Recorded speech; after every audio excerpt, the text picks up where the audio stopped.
MackTuck Sports Podcast. We dive deep, talking ball games from NFL to the NBA, leap athletes, talking coaches, strategizing. Every episode, we bring you the latest. From soccer fields to tennis courts so vast. We cover every sport night and day fast. Hear the stories, the wins, the losses too. Our passions for sports, no matter the crew. MackTuck Sports, where the talk never ends. From the big leagues to the little friends. Get ready for the ride, we're just getting started. MackTuck Sports, let's make this. Good afternoon. Welcome back. Thursday, October 30th. 2025, better known as Halloween Eve for all you spooky individuals out there. Welcome in. My name is Mac, and you are listening, watching, viewing another edition of the MackTuck Podcast, presented to you by none other than the Tired Sports Network.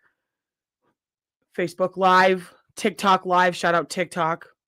We love you. Shout out StreamYard. Thank you guys for joining me. Listen, we got a short docket today here on this Halloween Eve, Thursday afternoon, midday for your midday entertainment. Okay. Love it here. I'm just going to go over UFC 321 recap, as well as the NFL weekend recap, NFL news, injuries, things like that. Thursday night preview towards the end of the show, some college football recap, and my disdain for the AP voters in terms of the current non-ranking of my Iowa Hawkeyes. We'll get into that. We'll get into some surprising ranks and statuses as well. Also going to go over the World Series recap in its entirety in terms of the interestingness that has been the Los Angeles Dodgers and the Toronto Blue Jays, two teams that I personally don't like because I'm a Yankees fan, but they are two of the best teams in baseball right now, which is why they are in the World Series as we have it. And then just like we did last week with our new segment called Women's Sports Minute this week, you'll just have to wait to the end of the show to see who we're going to talk about. But I think a lot of people will be excited to see who we're talking about today. This portion of the show is presented to you by Truth Studios, 8421 University Avenue, Suite N, Clive, Iowa. The beard and barber stylings of Gary Duke Williams. If you're in the Des Moines area and need a haircut or a fresh look, make sure you hit him up on Booksy.com, Facebook.com, and tell him that MackTuck sent you, because if you didn't listen to the show or didn't already have his services, you wouldn't know who he is and what he does. Now, we're here. We're excited. We're talking sports. Listen, that's what we do here. Okay, I'm excited. So let's get into it. For those of you who are pugilistic sports fans, we had a pretty decent card this past Saturday. One of the less exciting sports cards in terms of the UFC pay-per-view platform as it currently is in terms of fan excitement, things like that. But we're here to talk about it. For those of you who know, UFC 321 was in Abu Dhabi, one of the many destinations for many of the UFC pay-per-views and fight nights, things like that. This time around pay-per-view, big heavyweight matchup, Tommy Aspinall versus French kickboxing legend, one of the greatest heavyweights in his own right, along with Tom Aspinall and Cyril Gahn. We also had a strawweight battle for the women's strawweight division title with Mackenzie Dern and Madovina Jadova. We're going to get into that. But first, we're going to get into the heavyweight division here. Alexander Volkov versus J. Elton Almeida, who came into this fight plus 185. Alexander Volkov came into this fight plus 165 on the betting cards. Alexander Volkov is now 39-11-0 with a split decision win. 29-28, 28-29, and 29-28 across the board for that split decision. Listen, I think if Alexander Volkov gets another string of wins, I'm going to say about 2 to 3 wins in its entirety, I think he will be in line for another title shot. But we do have a controversy in the UFC heavyweight division in terms of its heavyweight title holder, but we'll get into that in just a second here. Moving on into the next event here, that is Umar Nurmagomedov, the younger brother of the Eagle himself, Khabib Nurmagomedov, versus Mario Bautista in the bantamweight division. Umar gets the unanimous decision, 30-27, 3 times over. He is now 19-1-0. Mario Bautista is now 16-3-0. That fight was very, very close. Anybody that watched that fight knows how close it was. Umar did his thing, again, got the unanimous decision. And I'm not so far off than to think that he could go for a bantamweight title contention in terms of getting his shot at Merab Dvalishvili. He has already fought Merab. He's lost to Merab. Merab is constantly changing. Obviously, as a champion, you always want to find ways to improve your game no matter what that looks like. And for him, I think it's more or less just to find that consistency that he has within the division itself. The bantamweight division in the UFC is very highly touted, very much talented, very much kind of just spread off across the board here. But like I said, he did get that win, 30-27 times 3 across the board. He was coming, Umar Nurmagomedov came into this fight minus 700, which is crazy to even fathom. Minus 700 on a betting odds for a UFC pay-per-view. Mario Bautista came into this fight plus 450, which really means there was a lot more money put on Mario Bautista and as far as the underdog betting lines to have him come back and try to win this entirety of a matchup. Unfortunately, that did not happen. Mario Bautista is still a very formidable fighter, but did not get the win in this aspect. Now, as a lot of you know, if you follow the UFC, all the things, you know that the UFC, in terms of its pay-per-view platform, is slowly coming to an end in 2026. All UFC main card events, all UFC events in general will be now on Paramount Plus starting in January of 2026. I'm excited. You're excited. It's going to be great. You do have to purchase the Paramount Plus platform itself, which is significantly less money than it is currently to buy all of the pay-per-views as a whole, unless you have the UFC Fight Pass in its generality. So either way, we got a couple more fights here going into the co-main event here. Yelena Jandiroba versus Mackenzie Dern, both Brazilian ladies here, duking it out for the vacant women's strawweight title. If you pay attention to the UFC, you know the UFC, all of the things. You know that Zhang Weili jumped up a weight class to challenge the flyweight women's queen in Valentina Bullet Shevchenko. We'll get to that here in the 322 preview towards the end of this segment. But the strawweight title is no longer vacant. Mackenzie Dern comes out with the win. She's now 16-5-0 on the UFC record card. She is the strawweight champion with a unanimous decision of 47-48 times 2 and 46-49 to get the unanimous decision. Yelena Jandiroba came into this fight plus 125 on the betting odds and is now 22-4-0. And I will tell you this, if you watched the fight, if you watched this co-main event, mind you, at no time did Madame Jandiroba really increase the action. She was getting takedowns, she was getting solid punches, but they weren't very damaging.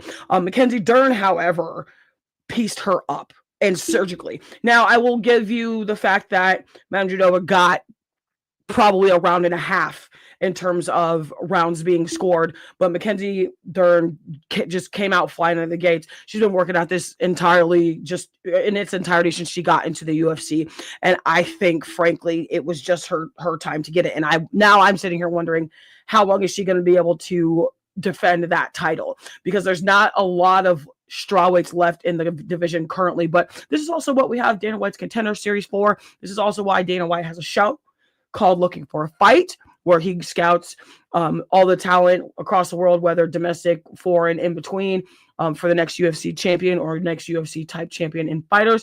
So I'm excited to see how the rest of this goes in its entirety. Okay. And thank you guys for joining me. I see you in the TikTok stream. I see you on the StreamYard stream. I see you guys everywhere. I appreciate it. Thank you for joining me. Go ahead and like, share, subscribe, everything on the Tired Sports Network as well as on here. Follow the MackTuck podcast on TikTok, Facebook, StreamYard, Instagram, all the things. Make sure you're following me on all the social media. And big shout out to you guys for just coming in on your lunch hours and popping in and saying hello. And thank you for all the love. I appreciate it. You appreciate it. And if you don't, I don't know why you're here. Now, going into the co-main event as its entirety. Mackenzie Dern came into this fight minus 150. Manu Judoda came into this fight plus 125. Almost broke even in its entirety. And I'm kind of excited for it. I like to see the fact that there's more money being put on some of these female athletes in terms of just the UFC and MMA in its entirety. And that's how you get the sport to grow. You place your betting odds, you grow your fan base, you kind of attach yourself to fighters outside of just being male or female, but in terms of just strictly growing women's sports, this is the best way to do it. You attach yourself to a fighter or an athlete and you grow with them, you do research on their journey, that type of thing. That's kind of what's been happening with some of these smaller weight classes in the UFC in terms of women's MMA. So you love to see it. And if you don't, I'm not really sure what you're watching the sport for, because sports don't have any gender. And I will die on that hill. You can argue with your mama, but not me. Okay. Moving on into the main event here for UFC 321, Tom Aspinall versus Cyril Gane for the undisputed UFC heavyweight championship of the world. Anybody that knows pugilistic sports in its entirety knows that the heavyweight champion of the world is the baddest man on the planet, or woman. If there was a UFC women's heavyweight, there was a Bellator women's heavyweight, if there was a boxing women's heavyweight, baddest individual on the planet. It's bar none. That's just how sports have worked. And if that's not how you feel, I don't know why you feel like you need to just be entertained with pugilistic sports. Now, I see comments about John Jones. Yes, John Jones personally, to me, is not the GOAT. We're not even going to get into that conversation. I will put him in the top 5 of GOAT conversation. Either way, main event, Tom Aspinall, Cyril Gane is deemed a no contest due to an eye poke in the first round. Tom Aspinall, unfortunately, and I say unfortunately because it wasn't much of a fight, he unfortunately retained his title due to the inadvertent eye poke from Cyril Gane. He's now a 15-3-0. Cyril Gane is 13-2-0, deemed a no contest.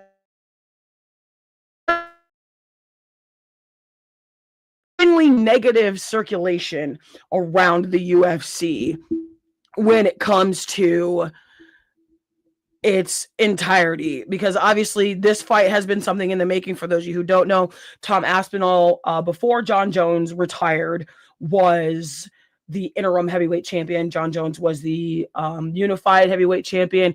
John Jones got hurt, so they had to keep the heavyweight title contentions moving. Tom Aspinall ended up being the interim champion.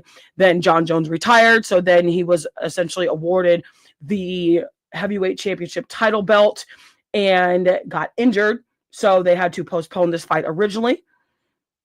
Healed up, then got sick, healed up again, did training camp, all the things in order inevitably for this fight to just end on a no contest. There's a lot of legends, a lot of old heads when it comes to the UFC and MMA, kind of grilling Tom Aspinall about the way he kind of ended the fight. Obviously, like, only Tom knows if he could see, only Tom knows how bad it was because he's the one who got poked.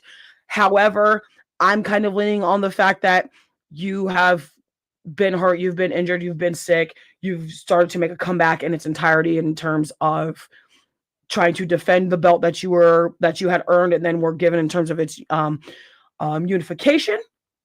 But I'm not going to go out on a limb to sit there and say that he was scared, he was all this because Cyril Gane was piecing him up. Cyril Gane was piecing him up. If anybody watched that entire fight card and watched just the little bit of the heavyweight main event, Cyril Gane was piecing him apart. It was kind of interesting to watch in its entirety because Cyril Gane is not a typical heavyweight fighter in terms of kind of just using his weight to his advantage. He is very lean, very tall. I mean, he's 6'4", 250. Tom Aspinall, also in his own right, who's not quite a typical heavyweight. He is also 6'4", 6'3", 249, 250, somewhere in that range in terms of his body length, all his structure, all of that. When Cyril Gane kicks you, it hurts. In fact, when anybody that fights MMA or kickboxes in its entirety is kicking you, it hurts. Anybody that also knows the UFC or that's also watched that type of thing knows that Tom Aspinall does not have great knees. Tom Aspinall, I'm not going to say he has glass knees because that's a little bit disrespectful, but his knee stability in the past has not been great. With that being said, obviously, if you find, as a fighter, as an athlete, if you find a weakness or you find a soft spot in somebody's game, obviously the plan is to get to that weakness, is to buckle that weakness, whatever that is, because that gives you an advantage, and vice versa. If somebody finds a hole in your game, that's just how it is. That's just it. That it is what it is. Ciryl Gane started attacking the legs. The wobbliness started happening, and then obviously, as we all saw, Ciryl Gane goes to get his distance and just kind of bops him in the eye. And apparently, according to like Joe Rogan and Daniel Cormier, John Anik, Kenny Florian, all of the UFC greats, Michael Bisping, all of those things, stated that Ciryl Gane had inadvertently poked him twice, not just one time, which I find interesting because a lot of us only saw one angle, but as they were kind of showing the start to that first round of the championship fight, all around, I can see where there could have been a first initial eye poke, outside of the one that inevitably stopped the fight and turned it into a no contest. I mean, it's kind of subjective, it's kind of not. Obviously, he got poked in the eye. It's a thing. Like, he has an eye patch. He's, had to go to the hospital and get, looked at, had men look at him before he went, all the things. Now lies the question, how long is Tom Aspinall going to be out before they have a rematch? Because obviously there's going to be a rematch. It's going to be Tom Aspinall, Ciryl Gane 2. Some people are pitting it at like mid 2026 in terms of getting closer to that UFC White House fight card. I don't think it's going to be that long, but again, we don't know the severity of the eye poke when it comes to Tom Aspinall, and how he's handled that. Hopefully we'll get some more details soon in terms of that. I will tell you though, the next UFC card that we have for 2025 is going to be very interesting. Next pay-per-view for UFC is going to be obviously UFC 322 at Madison Square Garden on November 15th this year. Jack Della Maddalena versus Islam Makhachev for the world welterweight championship belt. Jack Della Maddalena is 18-2-0. Islam Makhachev is 27-1-0. And if I remember correctly, I believe Islam Makhachev is or was the interim champion for the welterweight division. I do believe Jack Della Maddalena got hurt, but I don't quite remember, so don't exactly quote me on that. But if my memory serves me correctly, that's what it is. Also on that card is Valentina Bullet Shevchenko defending her women's flyweight title against now newcomer in the women's flyweight division in Zhang Weili.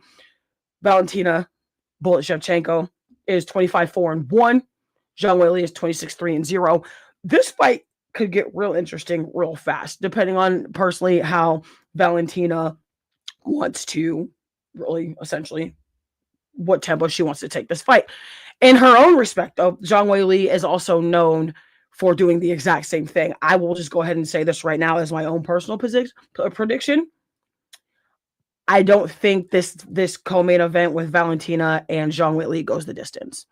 I'll be surprised if it goes past round 3. If it gets to round 3 and goes past round 3 into championship rounds, it could be more or less a problem for Valentina than it is Zhang Weili, because she essentially has no pressure. She's coming in as a newcomer to the UFC women's flyweight division itself after jumping a weight class and vacating the women's strawweight division title that she was holding on to for what seems like ever, in her own personal fashion and in the best way possible to keep the sport growing. I'm taking Valentina in 3 rounds. I'm not going to call a knockout. I think it's going to be a submission, but she is fully capable of knocking Zhang Weili out. Just like Zhang Weili is fully capable of knocking out anybody. I just think Valentina Shevchenko personally is a force to be reckoned with. She is, and just the way she fights is just so indescribable, and she's constantly changing. That's the best part, is she's constantly changing and trying to improve her game, as you should with any kind of sports, but especially just because we're currently talking about the UFC, combat sports, MMA, that type of thing. It's very much a forever changing game, always trying to improve, always trying to find the next best thing, next best way to win, retain your championship, or propel yourself into a championship realm of sorts. Now, I, for one, can't wait to see what the rest of 2025 brings in terms of UFC fight nights, UFC pay-per-views, because we literally only have, Saturday, we're into month 11 of 2025, which is crazy to even think about. Like, let's just really think about this. It's ridiculous how fast I feel like 2025 has gone. And it's definitely been a lot of ups and downs, lots of trials and tribulations, no matter who you are. Let's just throw that out there. It doesn't matter who you are. 2025, I feel like, has been rough for a lot of people in the human race as its entirety. And if you can find something that makes you happy, that gives you something to look forward to, and keeps you going, that's what it's all about. And that's what I'm here for on the MackTuck Show. Thank you for joining me. We are going to move on into this next segment. This next segment is brought to you by none other than the official merchandiser for the MackTuck Pod, the MackTuck Show, In My Bag Apparel and Customs, by none other than one half of the brotherly duo that is the Recognized Game Pod host in Evan Thunder Bradfield. Make sure you are finding him on the Whatnot app, on the TikTok shop, as well as Instagram, Facebook, and anywhere you get your social media.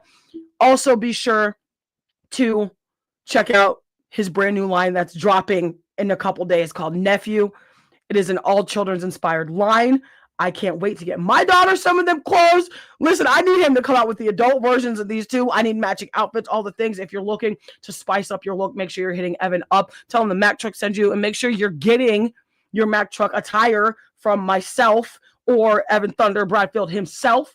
Like I said, make sure you tell him the MackTuck sent you. Find him on Whatnot and various other places. We got the NFL recap, guys. NFL recap. We have NFL news. And obviously, I think the biggest news that we need to start out with is the really unfortunate injury that happened to Cam Skattebo this past weekend for the New York Football Giants in MetLife Stadium playing the Philadelphia Eagles. And it's kind of rough because Cam Skattebo is a dude. Anybody that has watched college football, NFL football, or has just really kind of watched sporting news in general, the man's nickname is Nature Boy. Like, he's literally Ric Flair Jr. with a football helmet and cleats. And he's one solid dude. He's 5'8", 235, 240, brick shit house. Could probably run through a house, frankly. Unfortunately, his football season as for 2025 has come to an end. He did end up dislocating his ankle in several different places while they were in playing the game. And correction, that game was actually in Philly at Lincoln Financial Field. And the one thing I will say, obviously, because I'm a Dallas Cowboys fan, you guys can't see my stuff because it's in front of me. However, being a Dallas fan, I hate both of these teams with a burning passion. As a formerly played individual, used to play, just retired, all the things. The level of sportsmanship and compassion that Big Dom, the Philadelphia Eagles head security guy, showed for Cam Skattebo during his time in the hospital while he was in Philadelphia was bar none great. It was just fantastic. And that's just human courtesy. That's just, him being a guy. That's just, he brought him a za and some cheese sticks. That's pizza for those of you who don't know what a za is. It's pizza and some cheese sticks down to the hospital.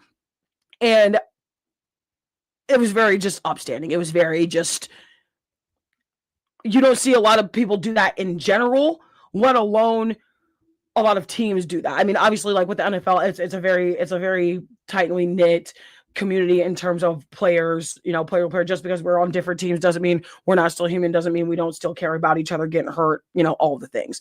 In terms of the trade deadline, I think teams are going to start to make a lot of different moves. And I think, unfortunately for the Giants, they're going to have to make some more room to get a new starting running back until Cam is able to come back for 2026. I think the trade deadline in its entirety is going to shake a lot of people. I'm hoping it shakes up the Dallas Cowboys because I need an edge rusher. I need somebody to put pressure on these quarterbacks. We'll get to that in a minute. Okay. Either way, San Francisco 49ers go to Houston, Texas, and drop one to the Texans, 15-26. Mac Jones, 19 for 32, 2 touchdowns, 1 interception. CJ Stroud, finally starting to get back in the saddle, has had a little bit of a rocky start to 2025, but you know, and I say you love to see it because you love to see the growth. I mean, you can only go up once you kind of just start to hit rock bottom, all the things. CJ Stroud goes 30 for 39, 2 touchdowns, 1 interception. Christian McCaffrey, who seemingly has had a monster season, struggled in 2024 with some Achilles tendonitis in both Achilles, so which really limited his play in 2024. Had 8 carries with just about 120 yards. Woody Marks also had himself a day, 11 carries for also about 140 yards, 150 yards as well. Jawan Jennings finally starting to get the ball. Mac Jones is starting to see him. Has 4 receptions for 77 yards. And Xavier Hutchinson, wide receiver out of Iowa State University. Shout out Cyclones, even though I'm a Hawkeye fan. Shout out. The Iowa State Cyclones have produced some major talent out of their school. NFL caliber. Xavier Hutchins is one of them. 5 receptions, 1 touchdown on this game played versus the San Francisco 49ers, and you'll love to see it. Moving on to the unfortunateness that is my Dallas Cowboys. I mean, and at this point, I feel like I'm not quite ready to throw in the towel for 2025, but I'm getting dangerously close.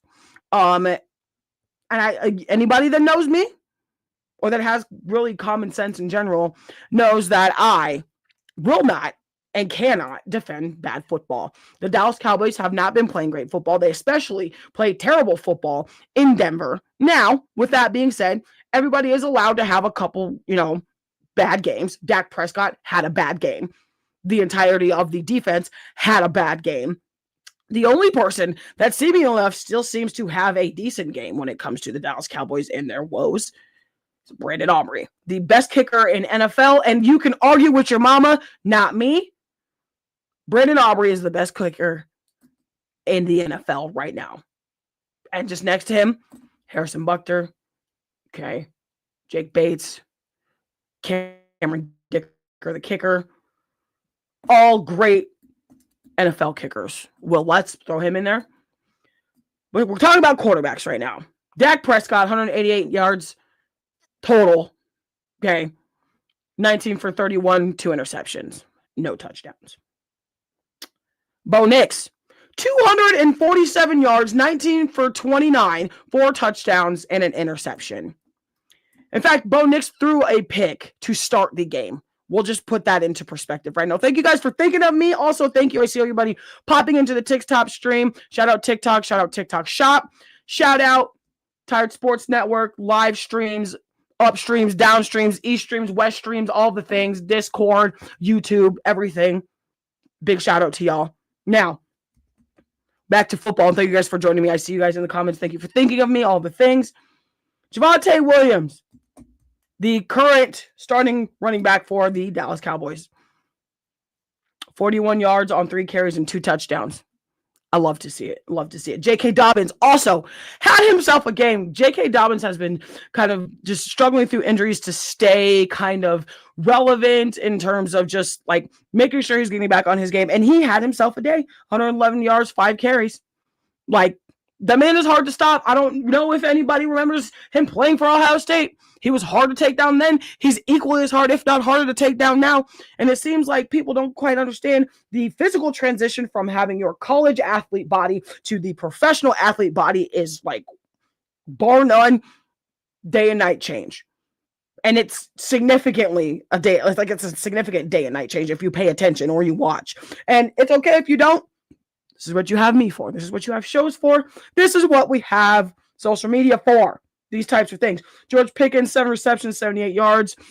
Troy Franklin, 6 receptions, 77 yards. Now we go into Thursday night recap from last week. The Minnesota Vikings lost handily 10-37 to the Chargers in bowl territory. Carson Wentz, who's unfortunately also now out for the season with a shoulder injury. I do believe he had surgery last Friday after said game in Los Angeles. Carson Wentz, 144 yards, 15 for 27, 1 touchdown, 1 interception. Justin Herbert, 227 yards, 18 for 25, 3 touchdowns, 1 interception. Xavier Scott, 16 yards, 2 carries. Kamani Vidal. And he's grown on me a lot. I like how he runs. He's very much a downhill runner. Kind of started picking up a little bit of like LaDainian Tomlinson, like a Marshall Faulk combo. I love it. 117 yards, 23 carries, 1 touchdown. Justin Jefferson, 7 receptions for 74 yards. Ladidi McConkey, or Lad McConkey, 88 yards, 6 receptions, and 1 touchdown for the Bolt gang last Thursday in that 37-10 win. And just some more scores here on the NFL side. Jets get their first win. Aaron Glenn gets his first win as an NFL head coach. Goes to Cincinnati, steals one in Cincinnati, 39-38. The Bears drop one to the Ravens in Baltimore, 16-30. Okay. Bills finally are starting to get over their humps and woes too. Got one on the road in Carolina, 40-9. The Dolphins crush the Falcons. The Falcons have been struggling. The Dolphins have definitely been struggling. We'll get to them here in just a second. The Dolphins do pull out the win from last weekend, 34-10. The Giants lost by 18 due partially to that Cam Scatterbo injury. Lost in Philadelphia, 20-38. Jackson Dart, 198 yards, 14 for 24, 1 touchdown. Jalen Hurts, 175 yards, or 79 yards rather, 15 for 24 tutties through the air. Listen, Jalen Hurts is a dude. Jackson Dart is a dude. I love the fact that Jackson Dart has got his moment to shine because I don't think anybody is going to take that from him. And why would they? Frankly, why would they? I don't see why not. I don't see Russell Wilson or anybody else taking that spot from him unless something happens, forbidden injury, anything in that kind of nature. Tyrone Tracy Jr., shout out, 39 yards, 10 carries. Saquon Barkley, the running man himself, 150 yards, 5 carries, 1 touchdown. Wan'Dale Robinson, 48 yards, 3 receptions. Devontae Smith, 6 receptions for 84 yards. And again, like I said at the top of the show when we started talking about the NFL slate itself, Cam Scatterbo is also out for the season along with Carson Wentz. Carson Wentz has a shoulder injury, had shoulder surgery. Last Friday after the game loss, Minnesota to the Chargers, the 10-38. Cam Scatterbo dislocated his ankle in several different spots. And this is the other thing I want to say about Cam Scatterbo. This kid is he's a dude.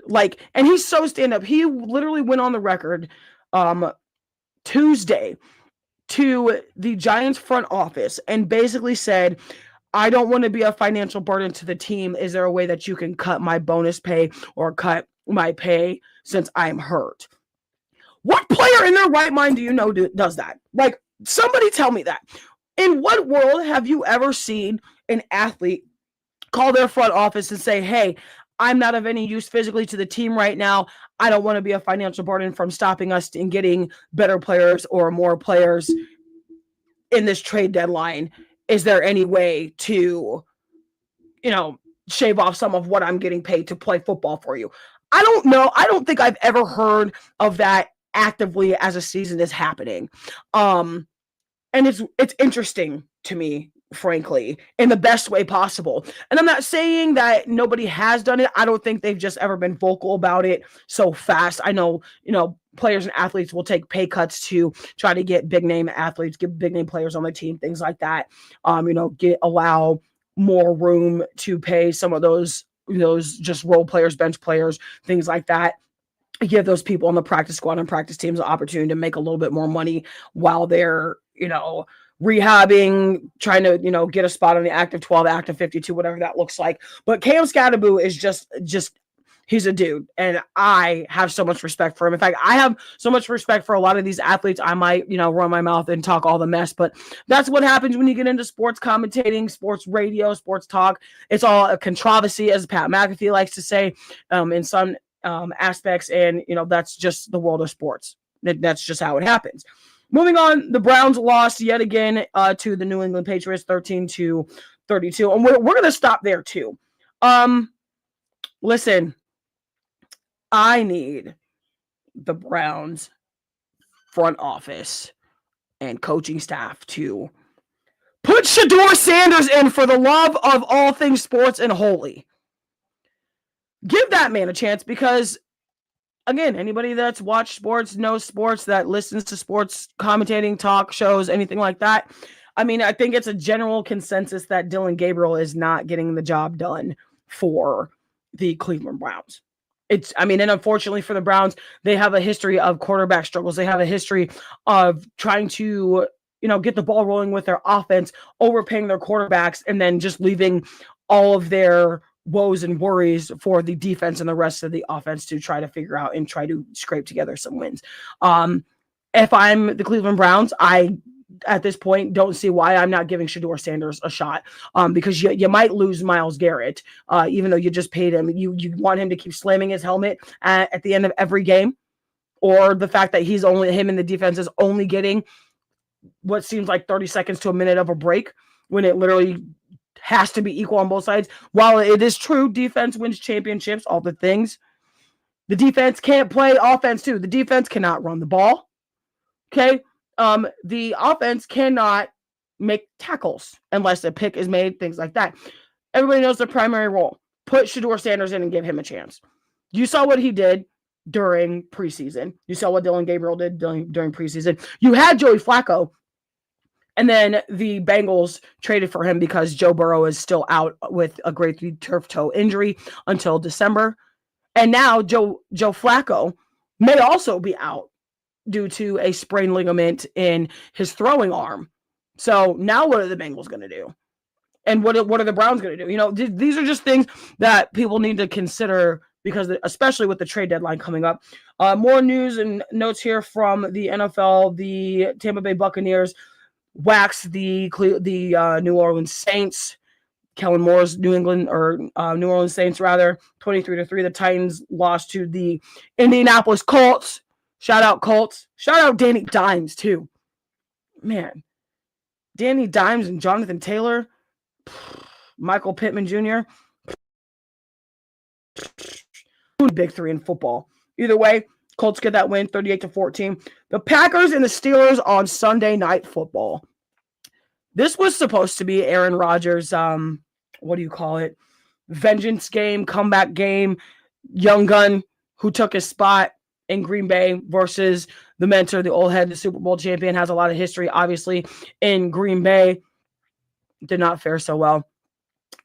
The Pittsburgh Steelers gave up a 10-point lead to the Packers. For a little bit, it was a gun show. It was gunslinging. We were playing football. There was football to be played. I will also say the uniforms that the Steelers wore, not great. Not great. In fact, pretty terrible. I would have at least changed the pants, something, so people could see. That's just me, though. I'm a little nitpicky. I like to see the players that I'm watching on the TV screen or on the field or coaching or playing with. I like to be able to see them. They all look like highlighters with black T-shirts on. I don't know. And the Green Bay Packers broke out their icy whites. I am not a fan of the Packers, but them uniforms are fire. Okay. I love me a color switch. I love me vintage. I love me alternative uniforms, but Steelers, can we fix it, please? Something. And please don't wear those things no more. Don't wear them things no more this season. Y'all have plenty of money and plenty of uniform options. Can we just don't do that again for the rest of 2025? Thank you from the general public and NFL fans, because that was atrocious. That was hideous. Can't do it. Not going to be able to do it again. Either way, we're moving on into the next topic here that on the MackTuck Show, MackTuck Podcast. Thank you guys for joining me again. My name is MackTuck. You're watching the MackTuck Podcast, MackTuck Show.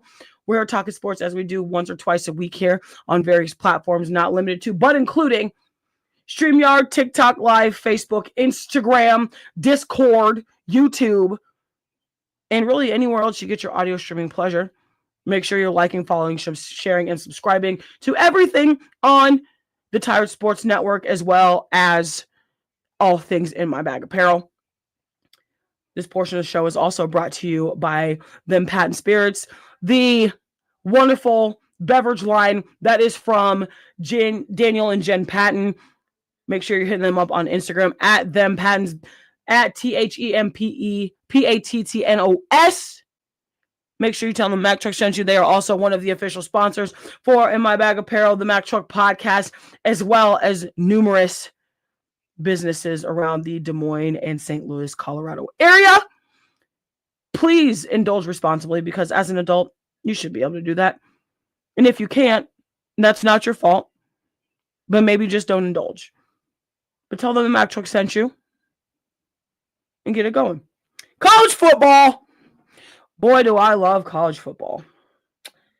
I'm not sure what I love more, the controversy of college football or the fact that the storylines are always changing. I think I got to go with both. Kind of like we did last week on this segment. If you have been paying attention, the MackTuck college football watch list for 2025 has been nothing short of interesting. I mean, we have all kinds of things. We have Iowa sitting at 6-2.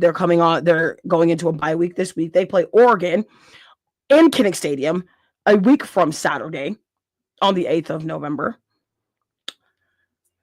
And that game in its entirety has so much at stake for the Oregon Ducks. I'm just going to throw that out there. I think the Oregon Ducks have all the pressure, obviously, because they are ranked, I believe, number 4 or 5 in the AP Top 25 college football poll. Iowa currently is unranked as far as the top 25. They are currently ranked 27 or 28. The Iowa Hawkeyes have seemingly enough just played good football under the radar. They're 6-2. They have 2 losses. They played a very close game and lost on homecoming to the Indiana Hoosiers and Kirk Cignetti. And then they lost by 1 point in a last-second field goal during the Cyhawk series in Ames at Jack Trice Stadium in week 2, so early September. The Iowa Hawkeyes, again, have just kind of flown under the radar, played good football, and it's nice to see that the commentators and sports analysts are realizing this. Like, obviously, when you go to Iowa to get into the NFL. You go to Iowa to build your resume as a football player. You don't necessarily go to Iowa to look for a national championship. However, if Iowa somehow comes out and wins the next 4 games, which would propel them into 10-2, in fact, if they beat Oregon at home in Kinnick Stadium, and I pray to the football gods that this game is a night game. I mean, it's already hard enough to play in Kinnick Stadium during the day, but to play a ranked team in Kinnick Stadium under the lights is a dark hole for ranked teams. Ask the 2017 Ohio State Buckeyes with the Noah Fant, TJ Hawkinson, tight end core, Nate Stanley team. Ask them. They'll tell you Josh Jackson was also on that team. Akram Wadley, Desmond King, all on that team. I think the rankings could change if Iowa somehow pulls this off. And I say somehow because anybody that knows Iowa football knows Iowa is very conservative or has been very conservative. I will say more or less this year, because we have a quarterback, we have a mobile quarterback. Listen, Mark Gronowski is a national champion himself, coming from South Dakota State University, D2 college championship quarterback. Very mobile. He would much rather run the ball than throw it, but when he throws it, he makes you pay. Anybody watch last week's game against Minnesota? Hit almost a 40-yard pass clean while getting hit, dropped it in a bucket in the corner of the end zone to Reese Vanderzee. Reese Vanderzee is the tallest receiver Iowa has at 6'6", 215, 220. He's a big dude. He's a big target. Dropped that thing in a bucket. And Mark Gronowski also set his own record. 130 rushing yards, had a passing touchdown and a rushing touchdown. In fact, Iowa had almost the entire cycle of touchdown ways to get touchdowns. They had a pick 6 by Zach Lutmer. They had a punt return by, obviously, the punt returner king himself. Now that is Caden Weegan, the prodigy of Cooper DeJean. I would have killed to see the both of them in the backfield for punt returns together. Oh, that would have been so crazy. Yep, had a punt return touchdown, had a passing touchdown from Mark Gronowski, had a pick six from Zach Lutmer, and had a rushing touchdown from Mark Gronowski as well. And the offensive line kept Mark Gronowski clean. I don't think there was a stain. I don't think there was a breath on that kid's jersey. This is why we eat a lot of calories. This is why we're big boys. This is why the big boys in the NFL and the big girls in the women's league get paid to protect the quarterback. It's also the same exact reason why defensive linemen get paid and get the attention they do for adding pressure on things. Now, moving on, Iowa State, who was ranked 22 to start the season, is now currently unranked. They are 5-3. They've had a string of losses since they beat Iowa. Unfortunately, this is kind of a pattern. Not anybody's fault, but it is kind of a pattern. Iowa State's 5-3. They are versus Arizona State on the 1st of November, this coming Saturday at 1300 hours. That is 1 o'clock Eastern Standard Time on TNT and really anywhere else you find your football, sports, all the things. I'm not really sure who I'm taking this. I do still think that Iowa State can get a bowl game eligible, because in college football, you have to get 6 wins to be bowl eligible, which makes everything a lot more hairier when you get to the November polls, which is what everybody is gunning for. I think Iowa State propels themselves this week. So I think they get back in the win column. I think they end up being 6-3 going into week 10, week 9 or 10 coming up here. The Colorado Buffaloes, who have also kind of struggled this season, they are next on the MackTuck college football watch list for 2025. Lost a lot of key players, Jimmy Horn Jr., obviously Shedeur Sanders, Shiloh Sanders, and obviously the great two-way player, Heisman Trophy winner, that is Travis Hunter. Colorado is 3-4, next versus Arizona at home. Arizona is a 4.5-point favorite, and I do believe that game is also this weekend. Coach Prime obviously still, dealing with some those bladder surgery, things like that. I love it. You love it. I don't love the surgery. I just love the fact that he's on the field coaching his team, doing what he does best. I think Colorado is going to make a comeback. I think they're going to be able to become bowl eligible, but they're going to have to lock down. They're probably going to be able to end the season at 6-4. I mean, that's about the best that you can do. Maybe 7-4 if there's an extra game or somewhere in there. Georgia Tech, who seemingly enough is surprising everybody except for me, because personally, I've followed Georgia Tech, all the things. Georgia Tech is a good football team, folks. Listen, Georgia Tech is currently undefeated. Still, they are 8-0. They're ranked number 7 in the AP College Top 25 polls. They go to NC State this weekend. They are a 5.5-point favorite. That game is at 7:30 Eastern Standard Time. ESPN2. That'll be interesting because NC State is known to kind of diminish undefeated teams that come into the Wolfpack Stadium. I don't think Georgia Tech is going to fall victim to that. I think Jeremiah Haynes and Haynes King together are going to completely go off. I think Brett Key is going to have so many different options in terms of their running schemes, the way they run the ball, and the fact that Haynes King is now healthy enough to start running full speed again is something that I absolutely can't wait for. I cannot wait to see Haynes King play football. I literally look forward to watching Georgia Tech as much as I do Iowa, and I'm not like a true Georgia Tech fan. I do have a lot of family and friends who are still home in Georgia that are Georgia Tech and or Georgia Bulldog fans. We don't do Georgia Bulldogs here. We don't go sick 'em. We don't do none of that here. We're wreck 'em, rail 'em, wreck, okay, over on this side. Either way, like I said, Georgia Tech's undefeated. If Georgia Tech continues to go undefeated, I think they're going to end up in the top 5 very, very fast. If Iowa can beat Oregon, I could cry. We'll probably cry. Just because it's been great to see a lot of these teams on my list and just on other lists play the football that they know that they're playing and do it well. When you can do something and do it well is the best part. And again, thank you guys for joining me on another edition of the MackTuck Show. I see all the comments. Hey, everybody. Thank you for joining me on the TikTok stream, Facebook, StreamYard, YouTube, Discord, all the things. Make sure you're following, like, share, and subscribe. Get your purchases and merchandise for the MackTuck Show from In My Bag Apparel and Customs or you can hit me up. You can also hit Evan up. He is the sole creator and proprietor owner of the MackTuck Show, with a new line coming out in like literally a couple days next month. I can't wait. Hashtag nephew. If you know, you know. If you don't, go check out the TikTok story. It's literally right above. If you're not following me, make sure you follow me. Make sure you hit that thing that says follow live content creator, because without you, I don't have a platform. I don't have a way of doing this. Make sure you're following the Tired Sports Network as well. Going back into our college watch list for 2025 MackTuck edition, the Vanderbilt Commodores are something to be scared of. I'm going to tell you right now, Diego Pavia is, again, from another planet. Just like I said last week, he's from another planet. Not sure which one it is. Could be Uranus, okay? Could be Pluto or Neptune. Don't know, but the dude is a freak of nature in the best way possible. Has literally carried his team to the number 9 spot on the AP College Top 25 polls. They go to Texas and play Arch Manning, who is now number 20 on the AP Top 25 polls.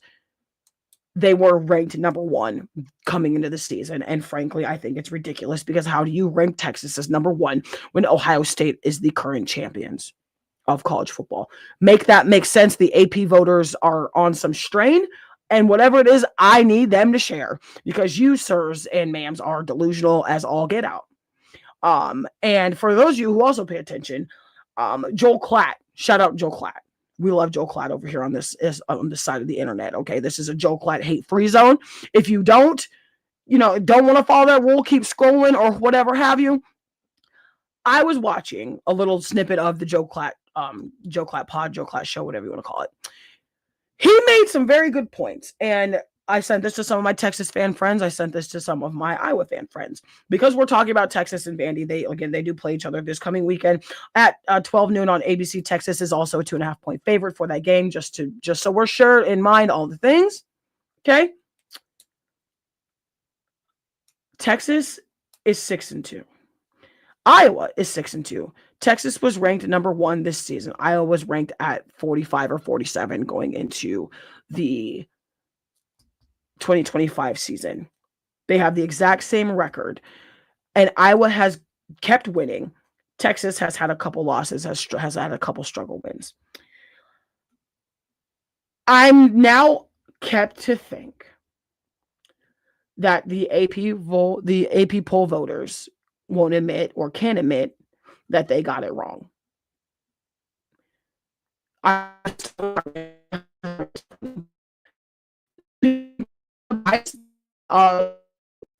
Where Iowa's pedigree in terms of football has been. And obviously, because Texas is Texas, you have Steve Sarkisian and you have Arch Manning. I don't know what else to tell you. I mean, Iowa has a bunch of great players as well. Mark Gronowski being one of them, Jazzy Patterson being one of them, Zach Ortworth. I mean, the list goes on and on. Now, listen, as I said, though, at the top of this segment, if Iowa can pull out the win versus Oregon in Kinnick Stadium next weekend on November 8th. Again, still no time for that game. If the football gods let this happen, this has to be a night game. This game is too important for the Big Ten rankings and for college football in its entirety to not be a night game. It's very much a big bill game. Whether people want to admit it or not, the Iowa Hawkeyes are a household name when it comes to college football. They may not be in Alabama, they may not be a Georgia, they may not be in Ohio State, but they ruin people's seasons. Again, ask the 2017 Ohio State Buckeyes. Ask Georgia Tech in 2014. Okay? Ask Michigan State the year or two before that.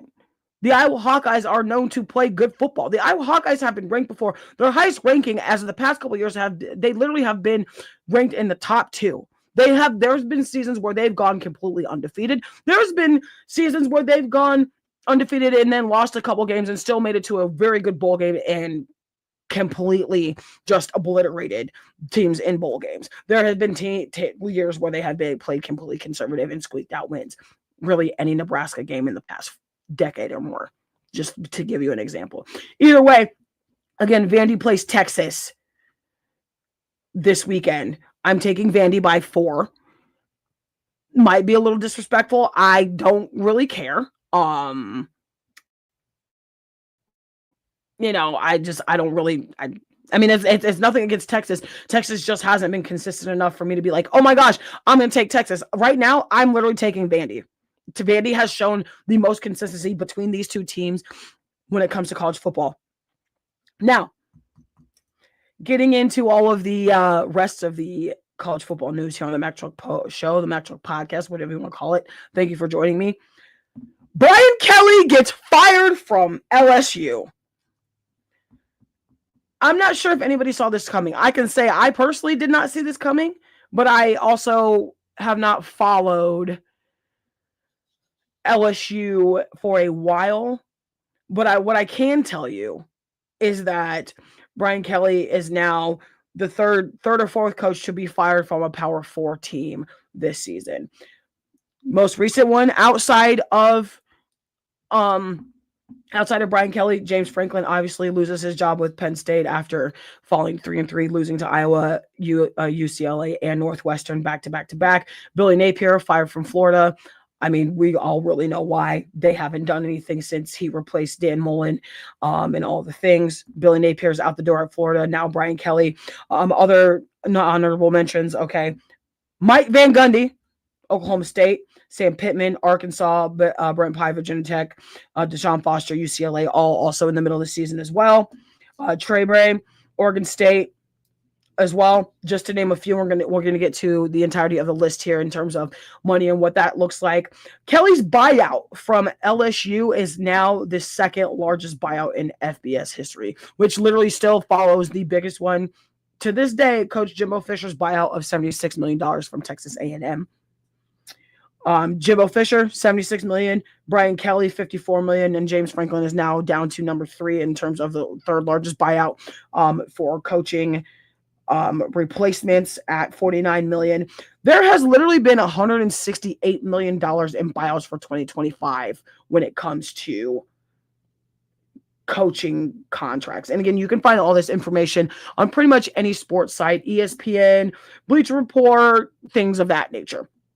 Again, $168 million owed in buyouts in 2025. Here's the entirety of the list for those of you who are almost interested.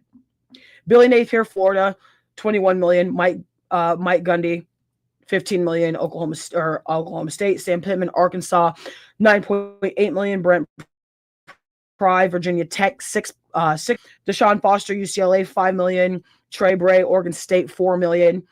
Trent Dilfer. This one threw me.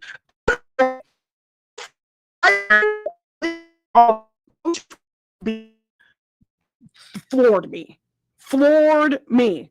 Okay. UAB, $2.4 million. Jay Norvell, Colorado State, $1.5 million. James Franklin, $49 million. Billy Napier again at 21, and Brian Kelly, $54 million, which again rounds out the $168 million buyout for coaching contracts in 2025, which is absolutely crazy to even think about. I can't even believe that many coaches have lost their positions. But again, boosters and such, athletic directors, teams, students come to schools to win games and obviously try to propel themselves into the NFL and propel their team into a position to fight for the coveted college football national championship. We still got a lot of college football left before we can just start, nitpicking and super nitpicking. But it is getting close to that time for nitpicking when it comes to college football. But we're moving on into the next segment, that is the World Series recap currently as it stands. I love it. You love it. I have refrained from talking about this subject just because I wanted to see how this has played out. But before we do hop into the football of the baseball, the meat and bones, rather, if you will. Like I said, make sure you're following us, like, sharing, subscribing, everything, all sites, the Tired Sports Network, In My Bag of Apparel, Recognized Game, the MackTuck Show. Okay. Sorry in advance. On Time Sports Talk, Cheese and Beer, Saturday Smack Talk, all of the things on the Tired Sports Network. Make sure you tell them the MackTuck sent you. Make sure you're ordering your merchandise. Make sure you're getting it from the In My Bag Apparel site or myself. Okay. Make sure you're following them Patent Spirits as well as True Studios. The World Series is upon us, folks. which means baseball season is almost to an end. The Toronto Blue Jays somehow come back to lead the series now, 3-2. The Los Angeles Dodgers are 93-69 coming into Game 6, which is tomorrow night, 10:31, 8 p.m. on Fox. The Toronto Blue Jays are 94-68. 7.5 point is the difference, which is interesting because you can't get a half a point in baseball or really any sport for that matter, except for like horseshoes and dominoes and all the things. The Dodgers are a favorite at 140, minus 140, plus 120 on the Toronto Blue Jays. Now, anybody that knows baseball knows that Shohei Ohtani is from another planet. Okay. Much like Diego Pavia, much like really any professional or collegiate athlete that plays sports at a high level. Shohei Ohtani, in what I believe was Game 2, 18 innings. They played the equivalent of 2 games. The game was 6 hours and 39 minutes on Game 3, on Monday night, went 18 innings, again, lasted 6 hours and 39 minutes of World Series championship baseball for the coveted World Series championship trophy. Shohei Ohtani had 9 at-bats and got on base safely 9 times. He also pitched very well that game. The Toronto Blue Jays, however, won 6-1 to propel them into the lead, to lead the series currently as it is. Again, like I said, 3-2 in favor of the Toronto Blue Jays. Trey Savage now has the rookie record for strikeouts in a World Series game at 12. Sends the Blue Jays to the clubhouse with a win. I love to see it. I love to see young talent just out here breaking records, setting records, all the things. Okay. I absolutely love it. Now, this poses a question in terms of Shohei Ohtani. Again, if you watch sports shows, sports engines, sports talk radio, any of the things, this conversation and question has come up a lot since this 18-inning game on Monday night. Shohei Ohtani getting on base 9 times safely out of almost 9 at-bats. Is Shohei Ohtani the greatest athlete in sports? Like, let's think about that. Shohei Ohtani is that good of a baseball player that people are literally considering him the best athlete or the greatest athlete to play a sport. Now, frankly, and I'm going to get a lot of flack for this, I kind of don't care. I don't think we can call him the greatest athlete because he plays one sport. While he does multiple positions and can play multiple positions. You can't just say that somebody is the greatest of all time or the best at sports when they play one sport. It's literally like the GOAT conversation. And maybe I'm weird, maybe I'm a little old school, but I don't necessarily think you can say there is a GOAT of a sport. I think you can say there are GOATs of eras, because sports are literally broken up into eras, and we're always comparing the athletes of now to the athletes of then, depending on how old you are when you grow up, all the things, what you've seen, what you've been around, what you've experienced, all of that. I don't necessarily think Shohei Ohtani is the greatest athlete to play sports. I think he is absolutely one of them. In fact, I think he is top 5, depending on who your 5 or 10 may be.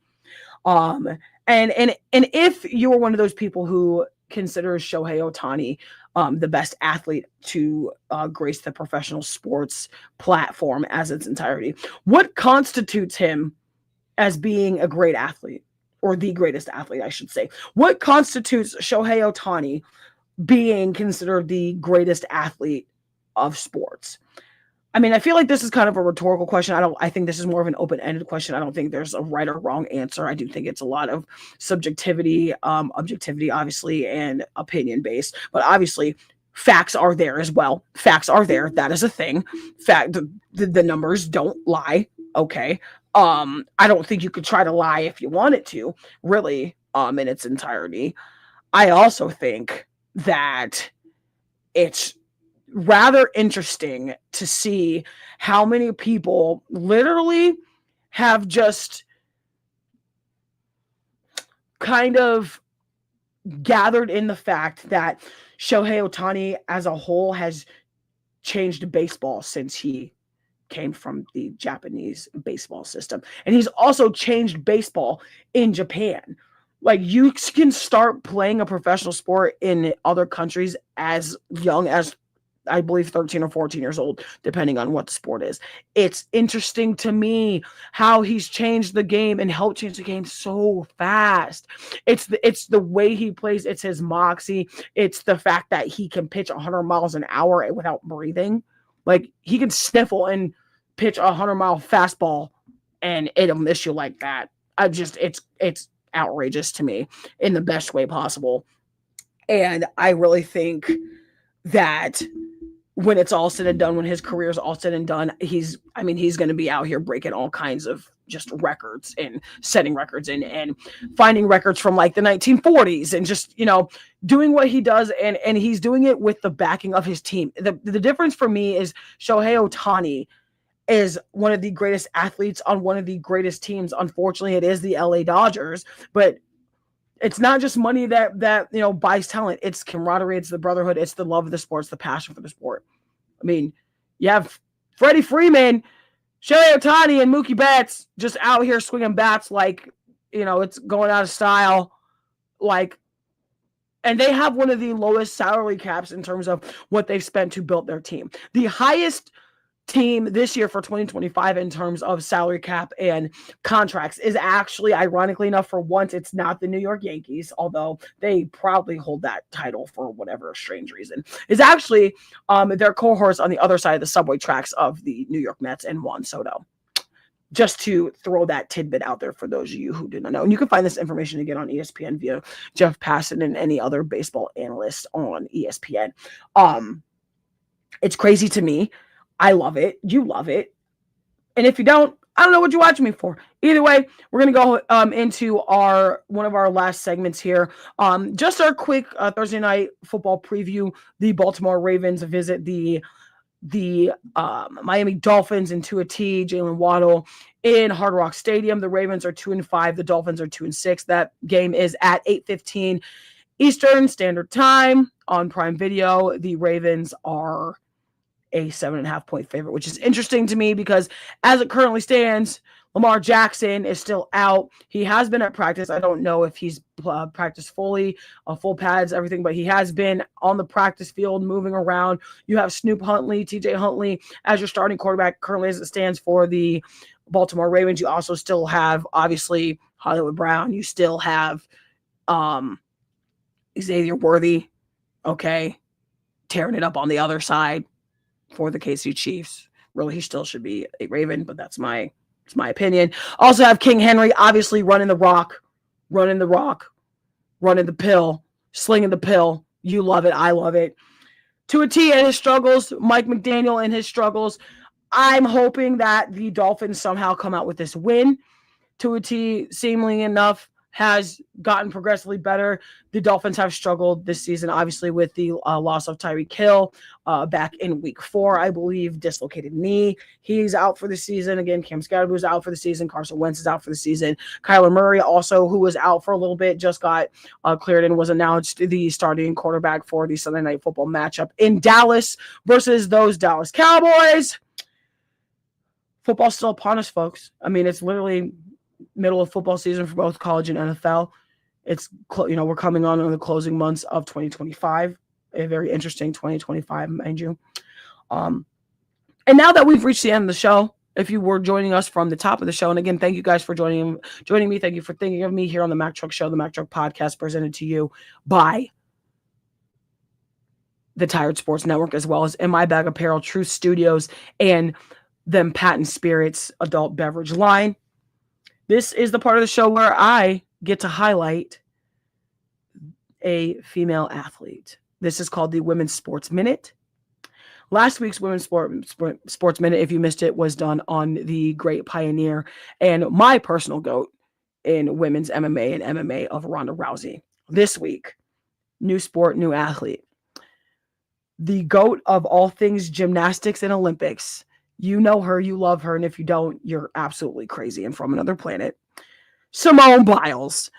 This week's Women's History Minute, Sports Minute, is on Simone Biles. Simone Biles, obviously, everybody knows, is a world and Olympic champion, Olympic gymnast, is the most decorated Olympic gymnast and world gymnast, male or female, to ever grace a floor, a balance beam, uneven bars,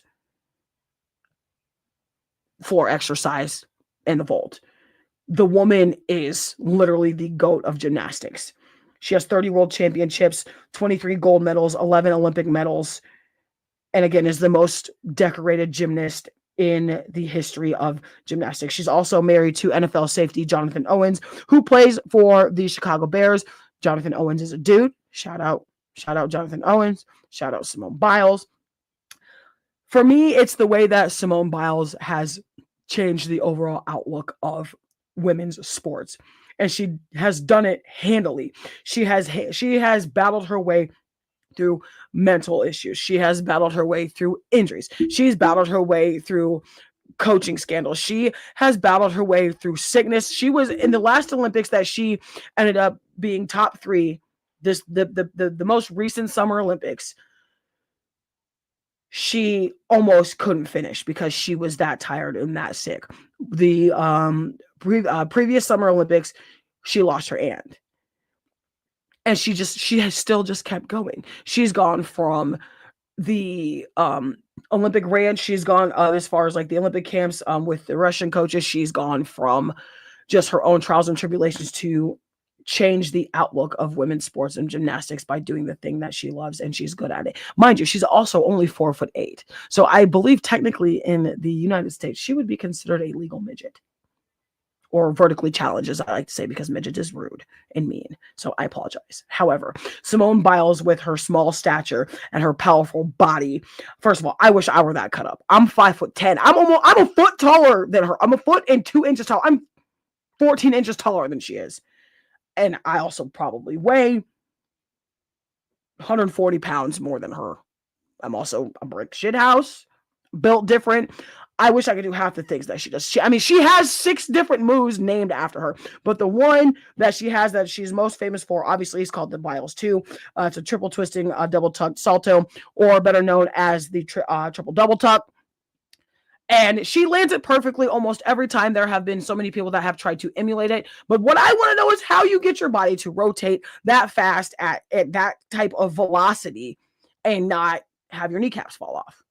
I'm just finally getting to a point to where I can walk and sit down without my kneecaps hurting. Like, it is insane to me, the things that gymnasts and even figure skaters, that one I can actually attest to. That'll give you a clue as to what sport we're talking about on the next show for the Women's History Minute, Women's Sports Minute, whatever you want to call it, is figure skating. So do your figure skating research. Let's have a conversation. Either way, Simone Biles is on my personal Mount Rushmore of top female athletes across the board. She is, can't quite give her a number yet, but she is absolutely on there. She's on there with Serena Williams. She's on there with Clarissa Shields, and she's also on there with Ronda Rousey in terms of my personal Mount Rushmore for greatest female athletes. And nobody said that a Mount Rushmore has to be just 4 people.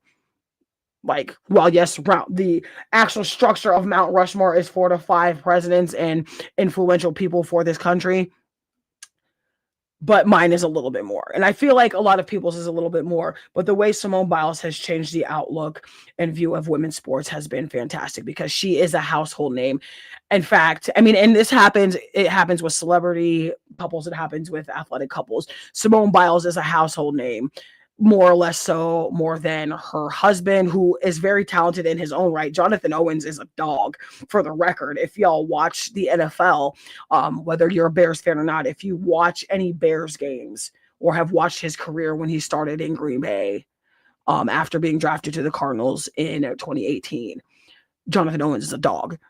And the way they met was great. They met on Instagram while she was, training for the World Championships and the Olympics. They're just 2 great individuals. Simone Biles has literally implanted her mark on globally in terms of being a gymnast, being an athlete, being the most decorated gymnast in the history of the sport. And that is your Women's Sports Minute here. And that's the end of the show, folks. That's the end of the show. That's what we got today. Looking forward to possibly doing one this weekend and maybe have another weekend slate. I'm excited. You're excited. If not, I don't know what to tell you. This has been another edition of the MackTuck Show, the MackTuck Podcast. Again, make sure you like, share, follow, subscribe. All things on the Tired Sports Network. Thank you guys for joining me. I see all the comments. I appreciate you. Thank you for thinking of me. Thank you for being here today on your lunch hour, midday edition of the MackTuck Show.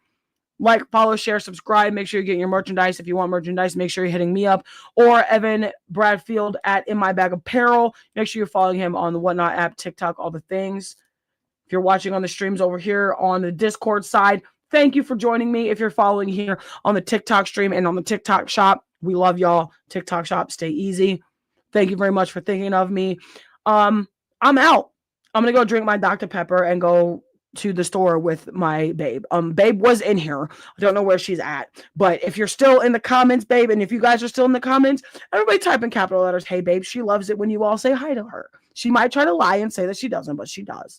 I love it. You love it. That's all I got today.